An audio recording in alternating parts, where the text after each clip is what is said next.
Welcome to the Scoop World Order. Happy Thursday. We made it. It is almost the weekend. Thursday, the best day of the week. Thursday night football tonight.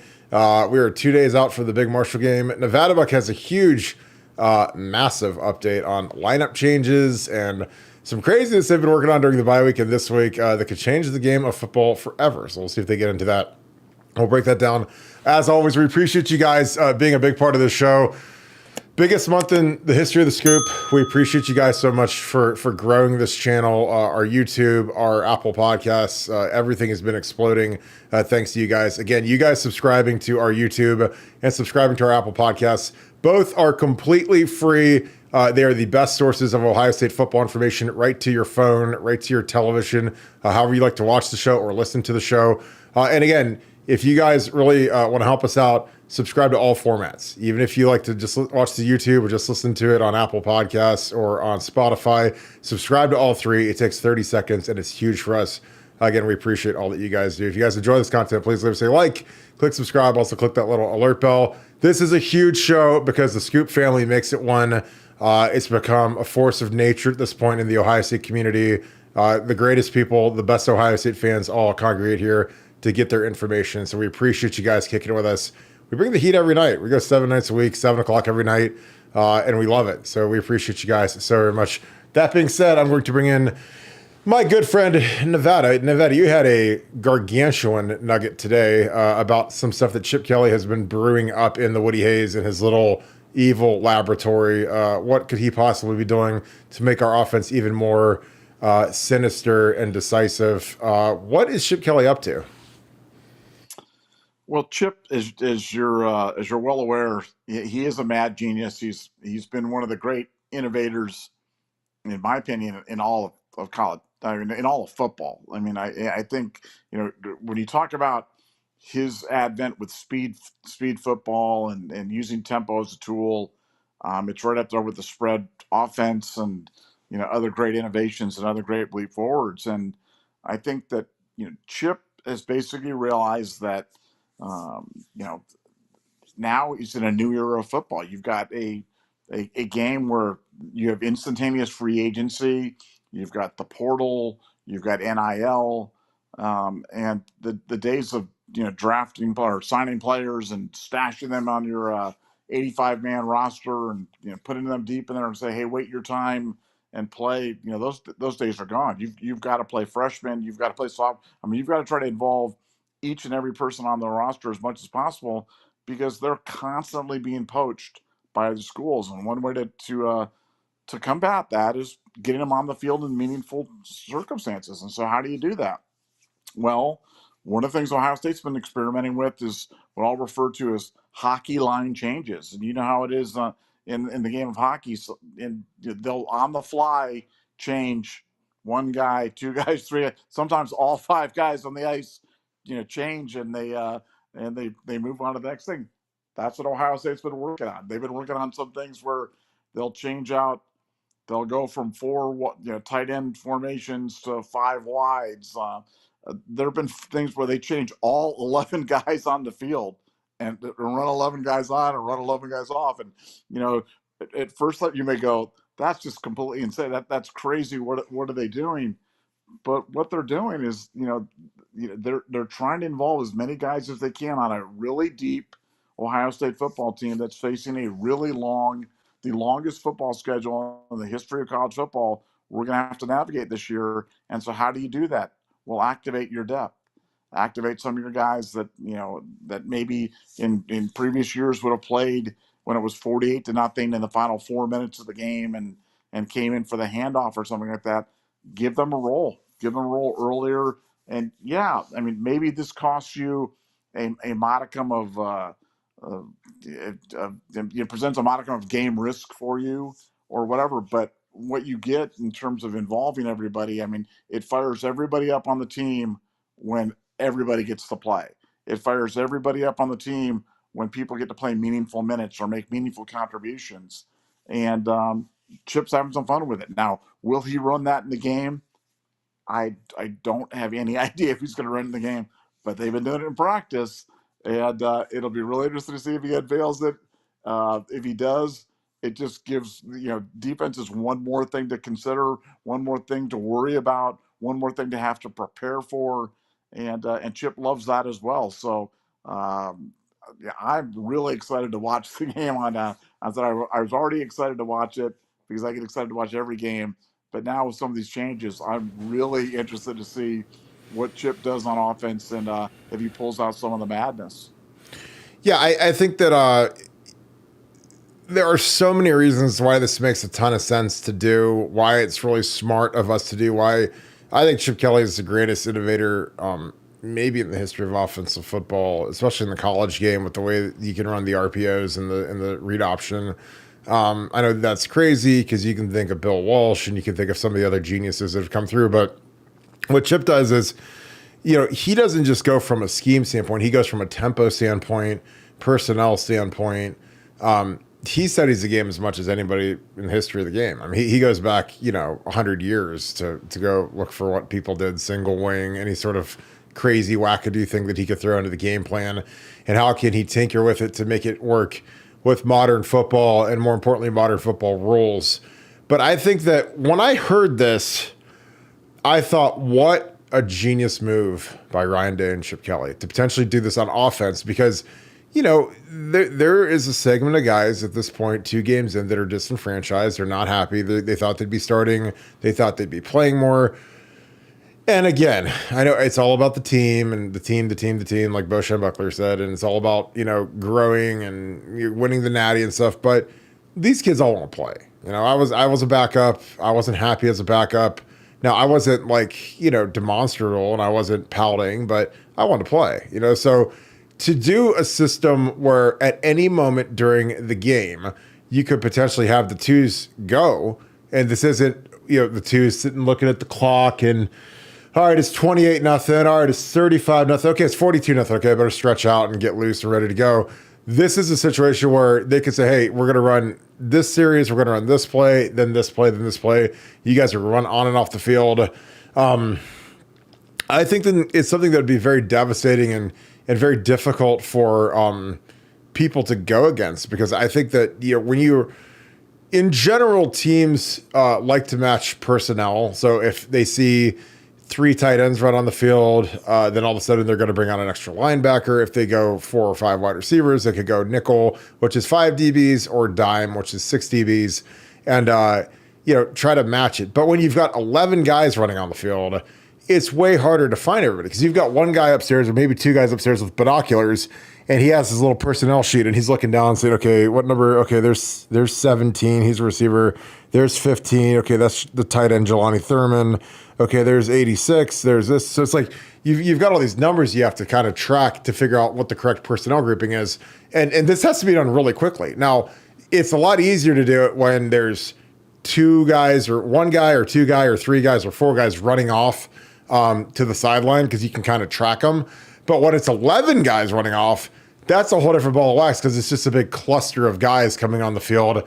And if they sprint to the ball and everybody, the other thing that this says is, I know that they've done everything possible to eliminate signal gate. There's helmet communications now, and there's iPads, and there's all these things that basically have eliminated the need to signal. But when you bring 11 guys in from the sideline, they're going to call the play on the sideline. So there's literally no signals. There's no communication in the headset.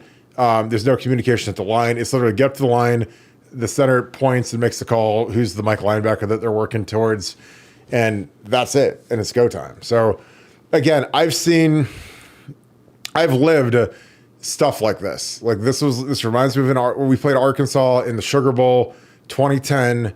Jim Tressel, who studied the game like a madman, like crazy, decided to go no huddle against Arkansas. And we'd never gone no huddle ever in the history of Ohio State football, except for like in a 2-minute drill. And so we put in all these plays that were literally, they were literally just one word: Buck, Archie, gun, whatever. And like you run up to the line, you say Buck, whatever, and straight to the line. And that would tell everyone the formation and the play. That was it. And there wasn't a left and right. It was one word, and everybody knew what to do. So we did that, and it was like shock and awe, because Arkansas they weren't ready for it. they weren't ready for the speed of it. And I think that's kind of what Chip Kelly's trying to do, because he's trying to get back to how you could really use tempo as a weapon. And it's gone away over the last few years because of Nick Saban complaining about how it made the game dangerous. The guy that has 350-pound defensive tackles and 250-pound linebackers that run 4.3s, he's complaining that the no huddle is dangerous. And I'm like, yeah, your D linemen are way more dangerous than the no huddle. But they've slowed the game down a little bit. But it'll be interesting to see how this works, because I love everything about it. And I hope that they execute it. I hope that they do it, because I think it's also a weapon that you can use in recruiting. Because I'd say, hey, if you're some freshman or you're some senior offensive tackles, hey, you make our 2 deep, man, you're playing here. You make your 2 deep at other schools, that doesn't mean you're going to get to play. You make our 2 deep, we're going to roll these guys in 17-game season, and we want these guys to feel like they're part of the team, part of the game. And it's like we have 44 starters at Ohio State. We don't just have 22. We double it because our guys rotate through. And again, against Marshall, I think it's a great time to test it. Do I want to try this out against Oregon? Maybe, maybe not. I think it depends on how it goes. But I give credit to the second O-line, because the second O-line versus Western Michigan played excellent, I thought. All things considered, I thought they were clean. I thought they did well. And it really gives you the opportunity to try something like this, because 99% of the years, you couldn't do this with the second O-line. Not with the same sort of potency that you'd have with the ones, but R2's played great. Nevada, what are your thoughts on that? Yeah, no, I think it's a terrific innovation, and even with the referees standing over the ball to try to give the defense the chance to substitute and stuff. I mean, I think the first time that Ohio State runs all 11 guys off and 11 guys on, the other team's going to call timeout. So at the very least, you're going to get them to burn a timeout, and because it's going to be just so hard to match. I mean, it's football has a rhythm. And the rhythm of the game is, a couple of guys run on, a couple of guys run off, and things kind of follow, some regular patterns based on down and distance and things like that. And if you upset that order and can do that and kind of, spring that upon somebody else, man, it forces them to burn timeouts. Sometimes timeouts become, are critical things if they're gone. And I just think it's Chip, trying to get back to his roots of speed football, realizing that they've changed the rules to kind of take that away. But what else can you do? If you're not changing tempo, change personnel groupings. And like I said, that's crazy. Like I said, if they're able to do that and do that in a meaningful way like that, that is absolutely, I can't wait to see it. Like I said, it's going to freak everybody out. It's going to freak out the announcers. It's going to freak out the people. It's really going to freak out the opposing team. But that's what Chip Kelly does, and that's, like I said, I think it's fantastic. Yeah, I think what'll be interesting to see is what's the second quarterback rotation. Because another thing that was dropped by Nevadabuck today was the fact that Julian Sain's been going with the twos a little bit more and more each day. So it ain't always, the Will Howard and then Devin Brown show. It's been Will and then Devin, and then the next time it'd be Will and then Julian Sain. And so that'll be fascinating. Because again, I think that the other issue here is you can really start developing Julian Sain. You get him in the game during real snaps. And again, Ryan Day, he says a lot of fluff and pablum and mealy mouth stuff at his press conferences. But one of the things that caught my eye was a month ago, or maybe a month and a half ago, was when he said Julian Sain has to be ready to play against Oregon. And I was like, I mean, again, in the history of Ohio State football, I could be dead wrong. And Nevada, you can correct me. You've been around longer than I have. I've never heard a head coach, not at least at Ohio State, say that a true freshman quarterback has to be ready to play in the biggest game of the year. A kid who, most assumed was the third string guy. He'd be behind Devin, obviously, who just started a game last year, and obviously behind Will Howard, who we paid a lot of money to come play quarterback for us this year. But when he said he has to be ready to play against Oregon, I was like, whoa, that's, again, most of the time you're in the business of beating down the hype and tamping down the hype and pouring water on the smoldering flame to try to cool it off a little bit. But Ryan poured jet fuel on the flame and said, Julian says he's gonna be ready to go for Oregon. I was like, okay, Ryan. I mean, I'm not mad about that. I mean, I like Ryan's he's like, okay, this kid's, he's that dude. I mean, you're not saying that about any freshman. I mean, he didn't say Lincoln Keenholz. He didn't say Aaron Nolan. He said Julian Sain. So again, and Lincoln's the guy that played in the bowl game, and Arrow's the guy that was initially the guy in the class, but Julian is on the move, and he's a guy that Nevadabuck had it before anybody that he was going to be an excellent quarterback and the likely quarterback of the future. So again, credit to Nevada on that.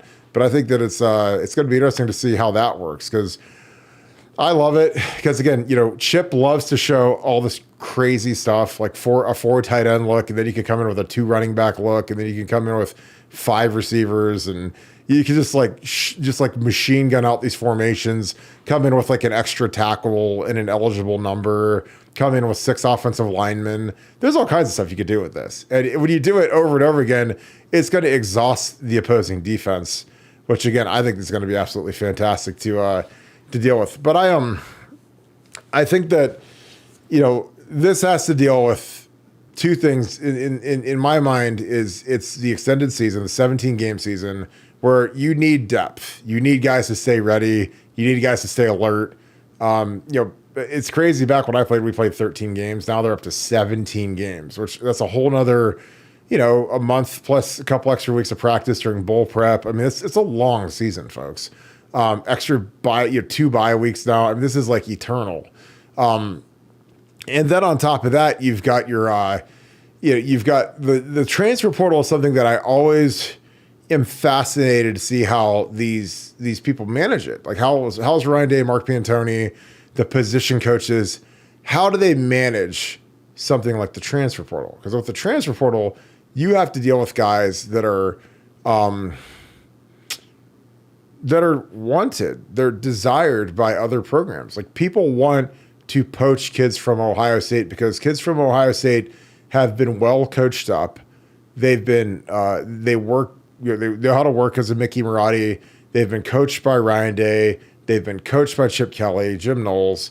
So when you add these guys into a program, like they can be good leaders. Like it's not an accident. Like Kyle McCord is doing excellent at Syracuse. I mean, he was coached by Ryan Day since 2021. I mean, he's 21, 22, 23. And I think that when people see the quality of action, like I think that as much as I think Derek McCord's a total douchebag, I think that Kyle McCord is actually a good kid. And again, it's not my opinion. I don't care about my opinion. I just the dozens of people I talked to in the Woody Hayes and in the program, they all really liked Kyle. So again, my opinion doesn't matter because again, I didn't like Kyle as a quarterback, but that has nothing to do with him as a person, a player, a leader. And I think that him doing well is a good sign for Ohio State kids. Nevada, I was just talking a little bit about managing the transfer portal, keeping the band together, keeping kids happy. How it's never been harder because you can't bury kids anymore like you used to be able to. If a kid wasn't ready to go, you could just bury him. But what are your thoughts on that? Well, yeah, I mean, it's changed so much. I mean, the idea before where you had to sit out a year or you had to go Division I AA.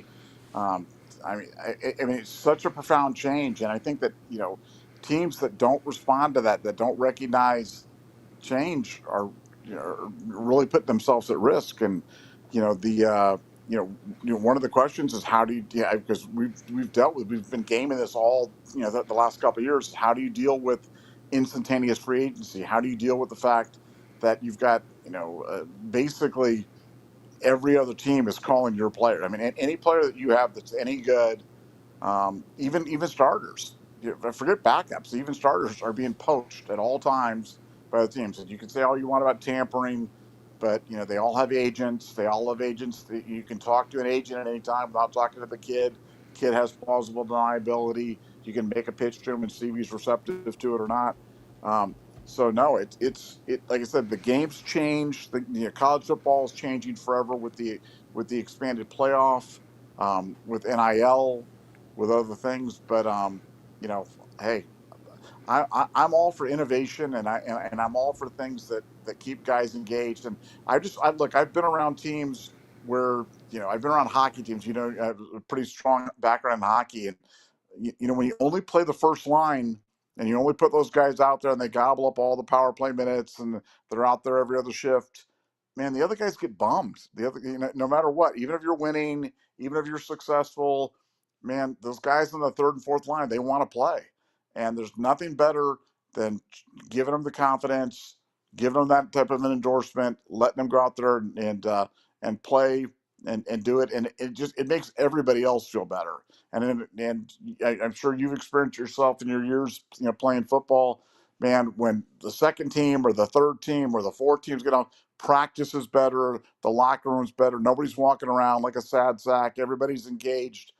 Everybody's excited, and I think that was one of Ryan Day's things: is how do I fight complacency here in the off week? Well, this is one of the little innovations they brought to it, and I'm telling you, the guy's got a lot of juice right now, and that's good heading into Saturday. Well, yeah, because it was like a competition week. And again, when you want to be serious about a competition week, then do something like this. Like, let's say, okay, twos, go out there and play versus Marshall starters. Not against the backups, not against the tuba player when it's 55-0. And show me that you should start over, like George Fitzpatrick, show me you should start over Josh Fryer. Or Austin Sutherland, show me that you should start over Tigra. Or Carson Hinsman, show me you should start over Seth. Go out there, let's get good on good. You're going against their ones. Let's go. Let's see how it goes. Because those guys are all, it's still competition, man. Again, I lived it my freshman year, beat out by a guy that was older than me, Tim Schaefer. And by week 6, I took his job. Little by little, I chipped away at it. I'd get in for a couple of series. I'd rotate in a little bit. I kept playing better and better and better. I was finishing guys, beating the tar out of guys. And frankly, like Shape just wasn't up to it. He wasn't really good. And when he finally played, we played Erasmus James, who's a top 15 pick in the draft, and I mean, he ate Shape alive. Like, go watch. If you want to watch something funny, go watch the 04 Wisconsin Ohio State game. Watch the first 3 drives on YouTube. It's on there. And watch Erasmus James. You'll be like, holy cow. And he went top 20 and blew his knee out as a rookie in the league. He never did anything in the NFL, but in college, he was that guy. And so that was, again, there's going to be an opportunity. And again, it's not always just about beating someone out, because at any given moment, someone could sprain an ankle or worse or whatever. So keeping these guys in the game involved when there's so much at stake in a season like this is just so critical. And again, it's mostly the offensive line, because the offensive line is the one position that in general doesn't rotate. But now you can do some of that. And again, I'm all about rotating those guys, and let's see what we can do, especially against Marshall. Because again, we can handle those guys. This is maybe if it's effective, do it against Oregon. I mean, as much as people want to joke about Jim Tressel being conservative in the center, like, he had the biggest balls on earth when he put our second team O-line on in a 1-versus-2 game versus the Texas Longhorns in Texas. And they had Frank Oakham, who was the best D tackle in the country that year. And they had Brian Robeson, who played 12 years in the league, and Tim Crowder, who's a second-round pick. I mean, their front was really good. So he wasn't doing it against Marshall. He's like, the third drive of the game, we're going to put the twos in. And I was like, oh my God, there's no way we're going to do this. And like I said, of all the crazy things that Tress did, like, I'll never forget Donald Washington. He gets a turnover, he runs down the field. We're on like the 35-yard line going into the end zone, and we're all excited to go in. And Jim Bowman's like, nope, you guys, the twos are going in. The second O-line is going in. And like, we weren't really doing too hot on offense. So I was like, so you're going to give us a short field you're going to put the twos out there on this short field in a 1-versus-2 game? And Tress is like, yep. Okay, we'll see how this is either going to go really good or really bad. And Jim Tressel proceeds to call 3 plays where we don't have to block anybody, naked bootlegs and quick passes where we could put five people from BuckeyeScoop.com's message board in at O-line, and we'd score a touchdown doing the same as our twos did. So it was hilarious though, because it worked. We went right down the field, scored a touchdown, and all the twos were they were out there, and I was ecstatic because I'm like, this is great, because those guys they have a memory that they'll never forget. So, but I love it. Like, I want to see these twos get in there. I want to see them get after some people, and I think that for the morale of the team, the more guys you can play in the game, the better. That's just how it is. Everybody wants to get in. Everyone wants to play. Everyone has their folks coming. Their mom, dad, grandma, grandpa, aunt, uncle, girlfriend, wife, side piece, whatever. They're all at the game. And it's going to be, it's always more fun when you can walk out there and say, hey, I played great, or at least I played, as opposed to having the big goose egg in your participation column. So, yeah, I'm excited for it. Nevada, anything else? Again, we're getting close to this game, and we got a couple super chats. Anything else you want to talk about? Donnie Jackson being back is, yeah, I mean that's a chance for us to really kind of see. I think they've been really careful bringing him along. Um, sat him, effectively for three full weeks with the off week, and yeah, I mean, he looks good, looks strong, looks flexible, and it's going to be very interesting to see how the offensive line responds to getting a guy like that back. That's 20% of your line. That's an awful lot of experience and strength and seniority on the line that we've been missing, and he's back, and that's going to be fun. It's going to be fun to see if they can take another step. I always worry about what that game's going to be, that inexplicable game where you're a little flat and you're hoping it's not this week. Don't think it's going to be. I think that they're putting in enough stuff in there. But sometimes you don't see the flat ones coming. But I think getting Donnie back is just another jolt in the arm for this team that they need, and coming at a perfect time. So I'm excited about it. Well, I think this team's got.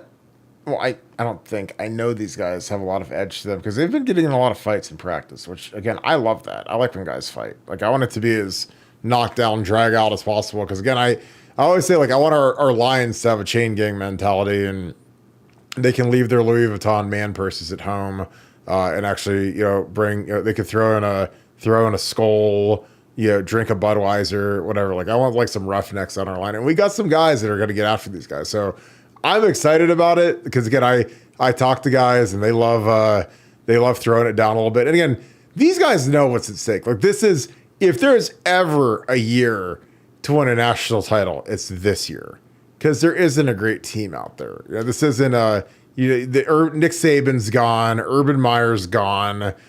So this is the year to catch. There isn't Joe Burrow and Jamar Chase and Justin Jefferson.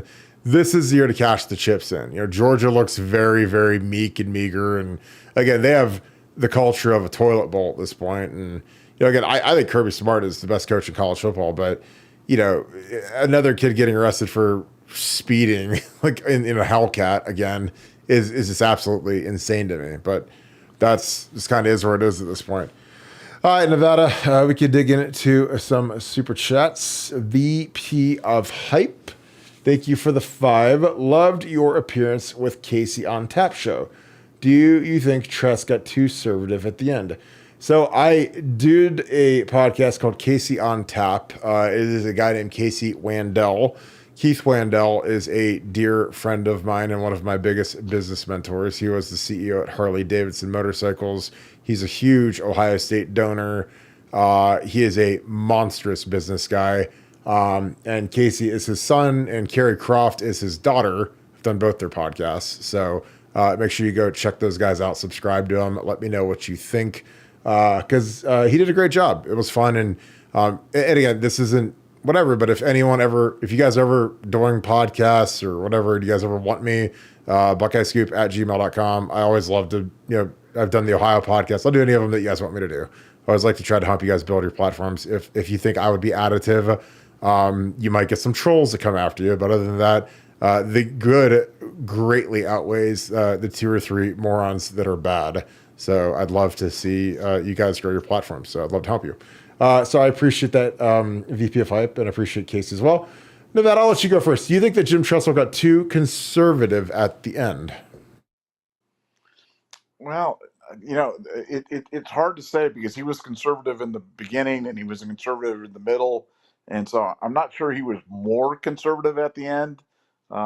He was just a conservative guy. He had a very he was kind of like, when you think about it, he was kind of like Harbaugh. I mean, Harbaugh has a plan and he works that plan, runs that power running game, controls the clock, plays good defense. And he did it at Stanford. He did it at San Francisco the first time around. He did it at Michigan, and now he's doing it with the Chargers. So I think Tressel just had a very similar worldview about running the ball, controlling the clock, and he was while he would occasionally do stuff that was out of character and whether it be running a line in or the Ted Ginn tight end play or whatever.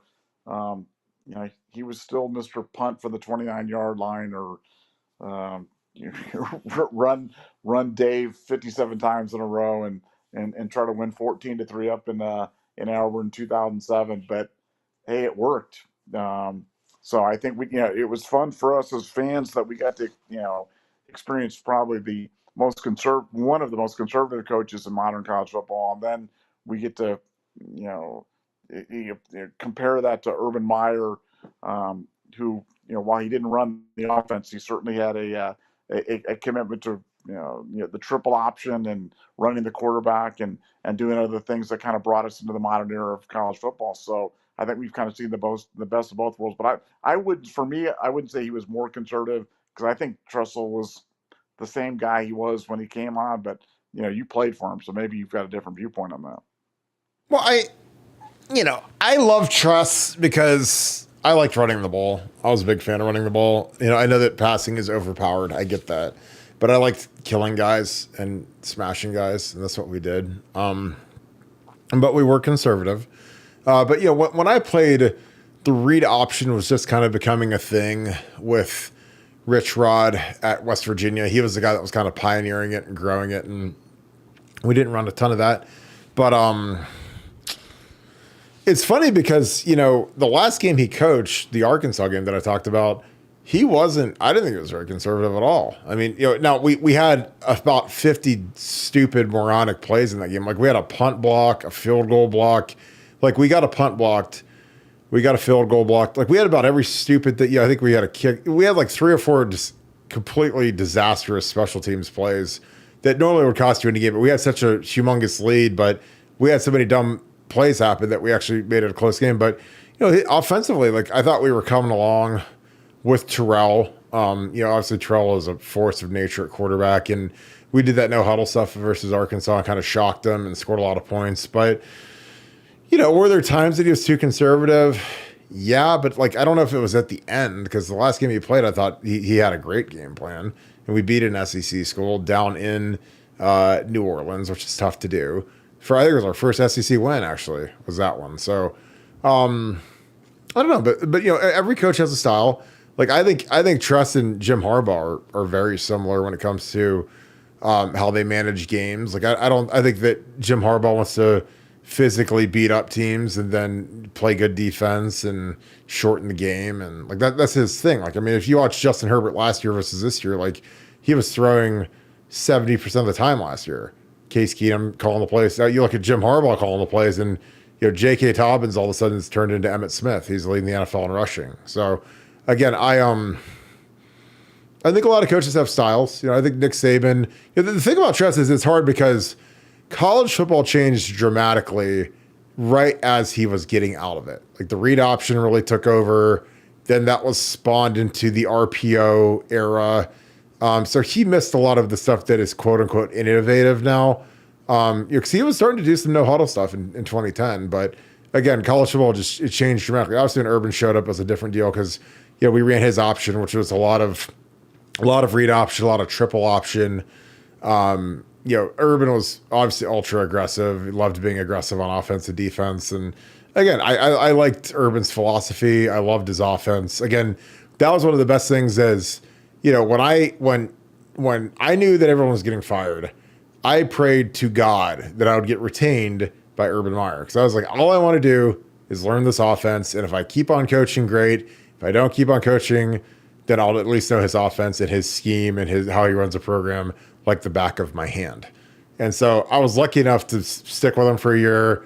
We're still really good, really tight friends. The guy that I talk to constantly. I talk to him and Truss all the time, ask their opinions on things. And those are two guys that, when they say something, I pay attention because I think that they're literal football geniuses. And they help shape a lot of my thoughts, and they correct a lot of my thoughts because their wisdom is far beyond what I've experienced because, they lived it and they won national titles as coaches at Ohio State and, other programs, Youngstown State, Florida. So again, I don't know.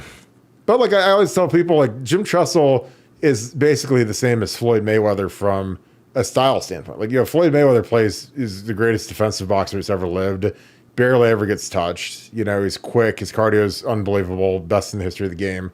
And he outpoints guys. And he'll exhaust people and knock them out sometimes, but he outpoints everybody. That's why he went 50-0. So Truss played suffocating defense. He always put the defense in a good position. and he wanted to run the ball. Like, he loved running the football. That was his thing. So, yeah, there's my opinion on it. So I don't know if he got too conservative at the end, because he was always conservative. Again, but again, I don't, Nevada jokes about my Michigan game in 2007, but like, that was the most beautiful football game of all time, because we literally ran like 3 plays the entire game, and they couldn't stop us, because we just beat the tar out of them. And it wasn't all 70-yard runs, but it was a physical beatdown, and it's kind of it was basically a matching of wills, who's going to break. And we broke Michigan that day on their senior day. So that was like, and again, as much as it's great to beat them by 70 points, like we did in 2018 or whatever, it was 65-35, whatever, ended up being like just to beat them to death in their building was awesome. Because again, that was a good Michigan team. Like, if you go look at it, Brandon Graham's still playing in the league. He's like on year 16 with the Eagles. Crable. I mean, they had NFL guys all over their defense, all over their offense. And we smashed them. So it was great. All right, next super chat. Iowa Buck, thank you for the 5. Appreciate you, my friend. Listen every night while on patrol. Thanks for all the support. Will Innis get more PT? He brings so much energy and swagger. I assume you're patrolling. I'm not sure if you're a member of State Highway Patrol or if you are a regular police officer. But again, the Pay It Forward thing has been awesome. If you guys are members of our armed services, police officers, firefighters, first responders, you think you qualify for a Pay It Forward membership, to BuckeyeScoop.com. Send us your info at BuckeyeScoop@gmail.com. We've signed up tons of people. Nevada handles a lot of that. I try to reach out, introduce myself, give you guys a call, give you guys my phone number in case you guys need anything. But we just appreciate you guys so very much to take care of this country. Again, this is a critical time in this country, and we are very much pro police officer, pro military. So we appreciate your service. And again, I just love hearing from you guys that are out there, because I know it's a very difficult job, especially to be a police officer at this point in time. So we love you guys, and we know that society does not function without you guys. So thank you for all that you guys do. You are appreciated on BuckeyeScoop.com. So thank you. Nevada, I'm going to let you start with this one. Again, Iowa Buck, thanks for the 5. He says he listens every night while on patrol. Thanks for the support. And do you believe that Brandon Innis will get more playing time? He brings so much energy and swagger. What are your thoughts, Nevada? Yeah, no, I mean, I don't think there's any doubt he's going to get more playing time. He's kind of earned it the hard way, doing it through special teams. They've talked about, obviously moving him not only on the punts, but to kickoff returns. Jaden Ballard probably sealed his fate with the ill-fated waving for the fair catch but not catching it, and so that was just weird all the way around. But no, I mean, Innis is great. I mean, he's a great kid. He's an energy guy. He gets everybody jacked up. He loves to hit people. He loves to block. Will go over the middle, catch the ball, deliver the blow. So yeah, no, I definitely think he's a guy that's on the rise. But like I said, doing it the hard way, doing it via special teams, and that's the way guys used to get playing time. So Brandon's definitely a throwback for sure. But I expect him to make a huge impact. It's just so insanely difficult because there's just so many mouths to feed. I was looking at the anytime touchdown props today, and it's so hard because who's going to get them? Because you've got Quinshawn, you got Trey, you got Peoples, you got JJ, you got Emeka, you got Carnell. I mean, it's really, really hard to kind of see who's going to get the run and who Ohio State's going to give the burn to. But Innis is definitely a guy that's on the rise. Well, my thing with Brandon is let's get inside the Woody Hayes real quick. So they have a leadership council that is made up of mostly upperclassmen, older guys, kind of a little council Ryan sits with and says, okay, guys, here's some things I've been thinking about doing. What do you think about doing this? What do you think about, what should we wear on the plane? All the little stupid details that you go through as a program. What do you guys think about this? What should we do for the bye week? How long should we get off? Should we take less time off? And some stuff is non-negotiable. It's not like Ryan's going to ask, hey, should we practice on the bye week? He doesn't care what the kids say. But there's certain things where he says, what should we do? Would this be a good team building activity? how is this kid doing? We had an issue with this kid. This kid missed class. This kid, whatever. How do we help him? How do we, how many chances do we give him? Whatever. Brandon Innis is a true sophomore, and he's on that. And I think he might be the only. There's very few guys that are on that are young, but you're voted onto that, and that so it's kind of like running for like some sort of a political seat or something. You get voted onto it, and that's how well respected Brandon Innis is by his teammates, is that he's on this. So people like this kid's I pray somehow he makes it to year 4 because he's that good. He could be a 3-and-out guy.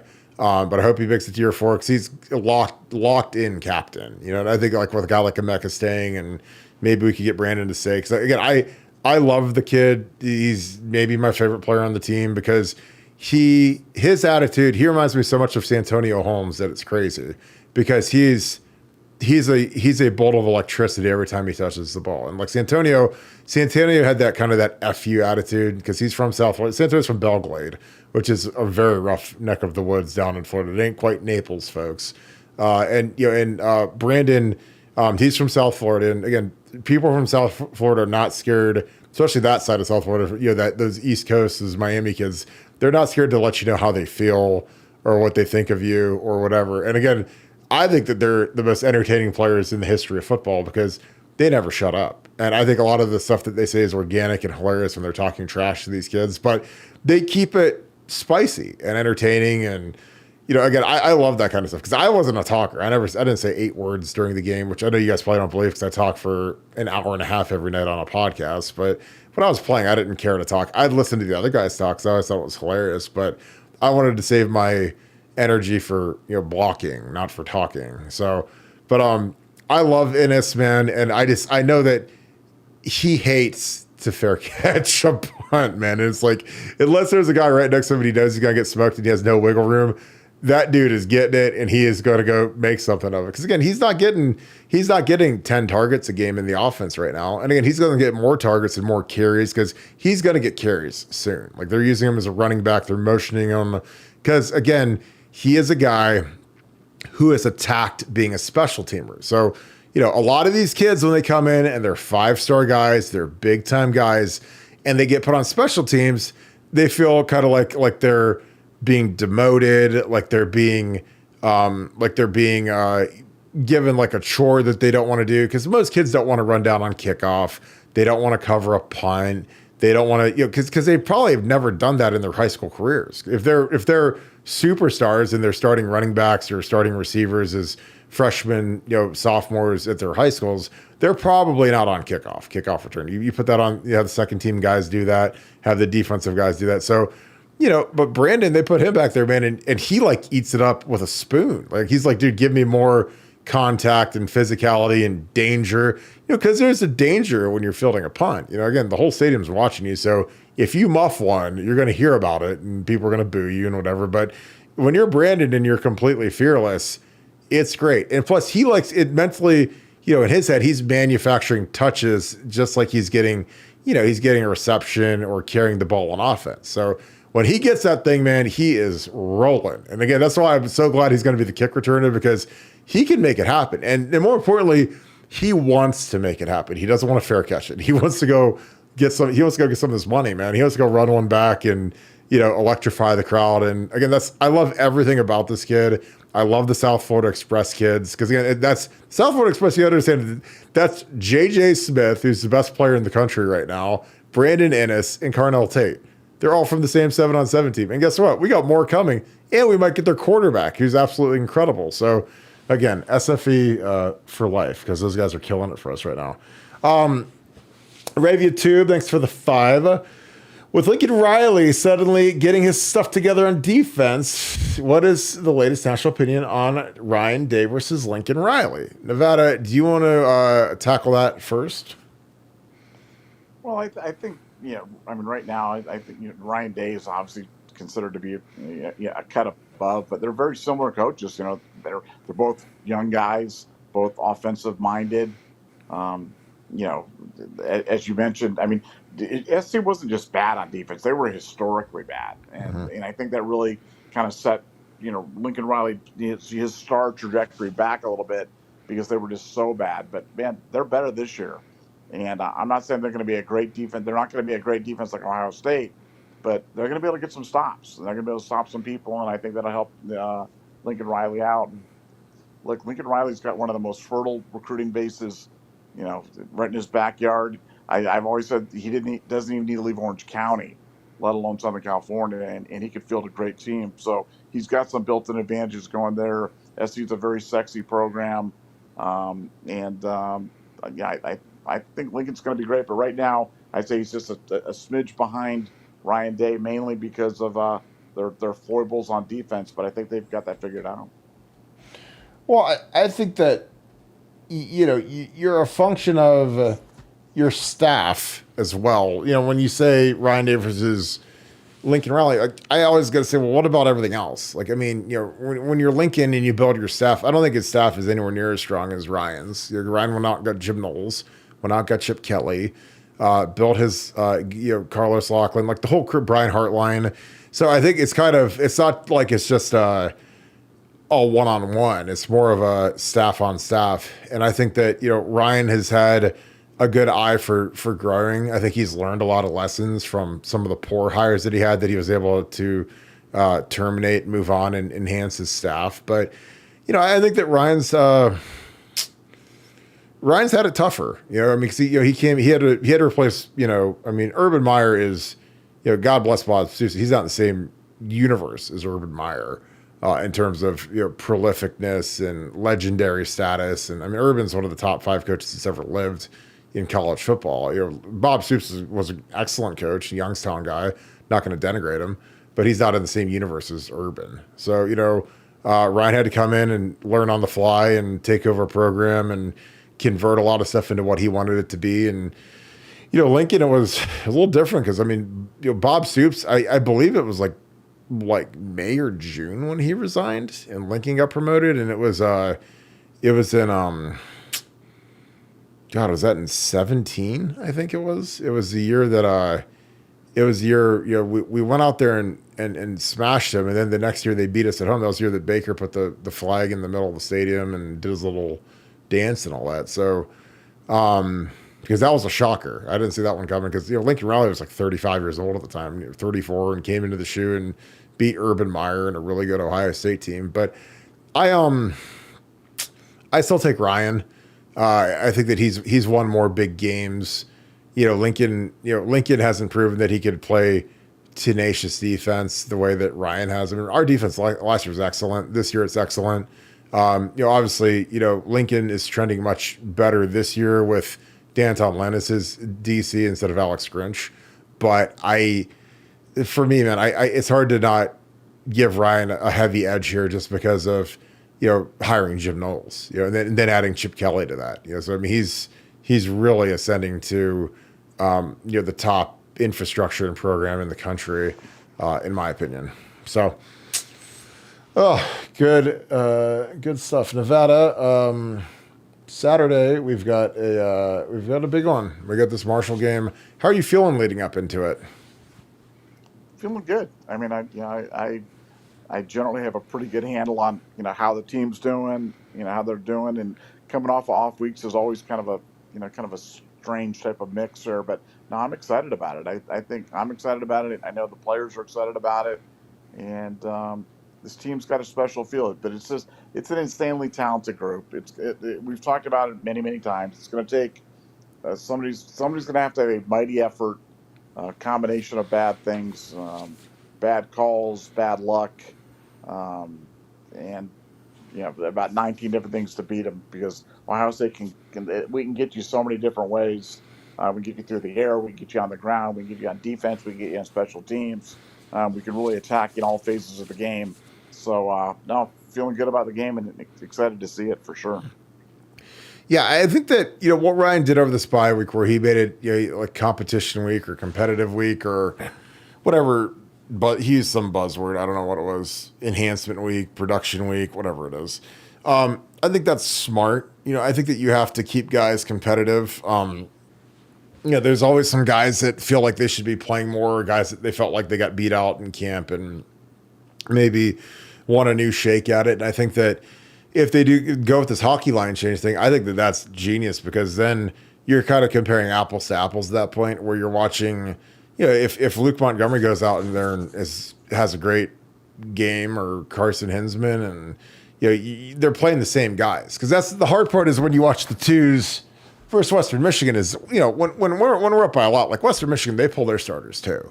They're trying to build depth, and if they're down 49 points, like, they're not going to keep their starting guys in two and go against our twos, because there's no point. They've got a long schedule to go and a lot of MAC games to go, and they got to see what guys they can play. Plus, there's there's a lot of guys that want to play in the horseshoe that are second stringers, and when it's a blowout, you might as well get those guys out there too and see what they can do.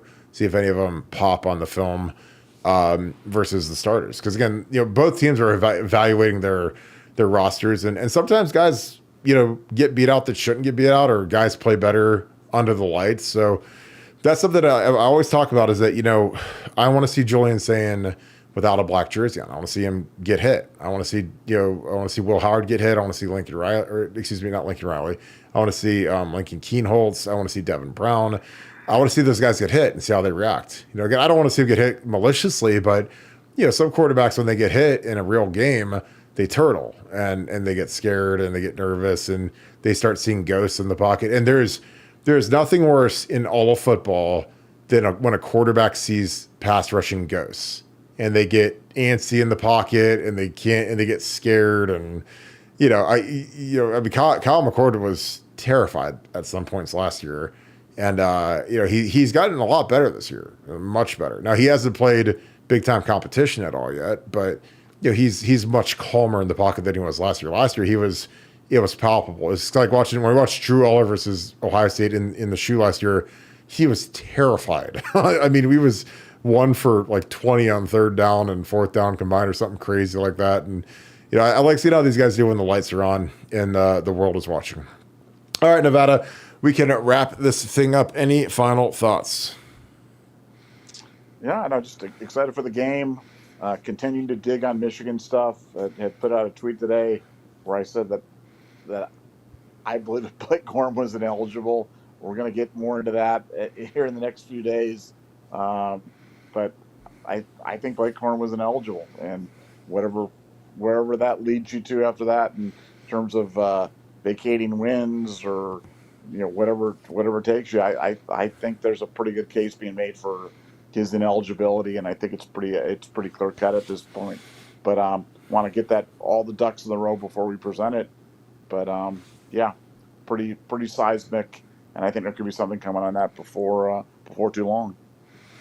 So you're saying that Michigan could have done something bad? Is that what you're saying? That program is a complete mess. It's just like it's the Wild West of badness up there. Just everything that was, there was just nobody watching, nobody cared, and that when you have a culture where anything goes, this is what you end up with. So I think Blake Corum's problem was an inevitability, not some sort of aberration. I think it was a direct result of the poor culture up there at Michigan, born out of the desperation from having lost to Ohio State for so many years. The cheating and everything just it became who they were from 2021 to 2024, and they're going to pay a dear price for it. Well, I think that it's a culture of desperation. Because teams that are winning at a crazy rate, they don't have to do stuff like this. They don't have to cheat. They don't have to do all this wackadoo stuff. And again, I think Jim Harbaugh desperately wanted to get out of there. He went back to Michigan. Urban smashed him into smithereens. It didn't go the way he planned it to go.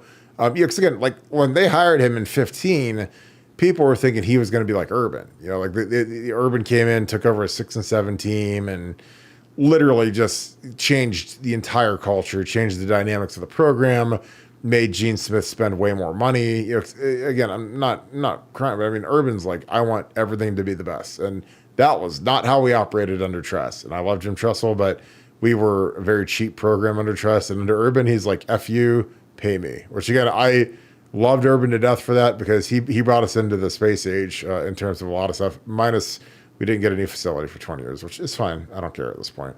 But I think Harbaugh, they expected kind of the same deliverables of being, national championship contender by year 2 or 3, like Urban was when he cashed a title in 2014. But in reality, this didn't happen that way. So I think he got desperate, wanted to get back to the league, and away he went. All right, Nevada, any final thoughts? And we will boogie on out of here.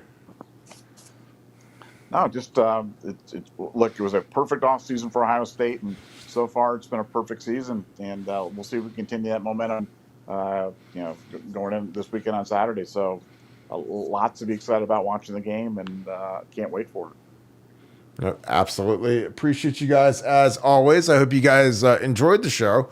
Again, another beautiful hour leading right into Thursday night football. I hope you guys have a great night. If you guys enjoyed this content, please leave us a like, click subscribe. Also click that little alert bell. Again, we appreciate all that you guys do. Again, we bring the freshest, best Ohio State content each and every night, 7 o'clock.